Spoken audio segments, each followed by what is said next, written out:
Year in high school, I started at a new school, and that's where I met my ex-boyfriend. I met him in the beginning of the school year, and not long after that is when we became boyfriend and girlfriend. And I thought I was just like madly in love. Things eventually changed. Later in that year, he got in trouble with the law, and in so much trouble that it resulted in him actually going to jail for 3 weeks and then being sentenced to house arrest at his house for several months. I still had like a life where, I had to go to school, I had a job, I was going to work, I still had a social life where I wanted to hang out with my friends, but, my boyfriend was now confined to the house. So it was like, he always wanted me to be there, or he would be really concerned with everywhere I was when I wasn't there with him, if I wasn't visiting him, because he couldn't go anywhere. He became very controlling.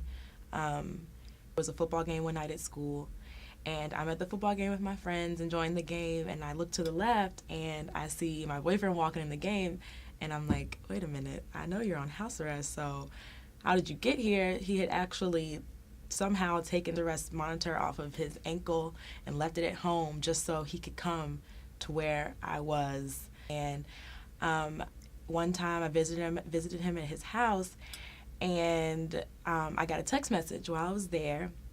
One of my male co-workers saying, oh my God, work is so boring because you're not here. Like, and if anyone knows me, they know I'm really silly. Like, if I'm at work, I just like to have fun.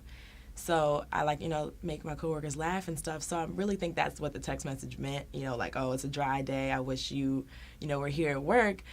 But he took that totally like the wrong way, and he he just went off. Like, he got really upset. He put his hands around my neck and choked me, and then like slumped, like he had hardwood floors. So he slumped me on the floor, like yelling, "Oh, how could you do that? Like, you should just be here with me. Don't talk to any guys at your job," and just sling me back and forth on the floor while holding me by my neck. I was saying, like, stop. Don't, like, do you know who I am? Like, it's me. Like, you're doing this to me. It's Ivy. Like, I felt like he had went into a trance. Like, he didn't even know what he was doing, or like he couldn't even see that it was me in front of him. I was just crying. I was begging him, just let me go. I'll leave. If you can't handle it, like, I'll leave. Like, just let me go. And he just was like, no, you can't leave.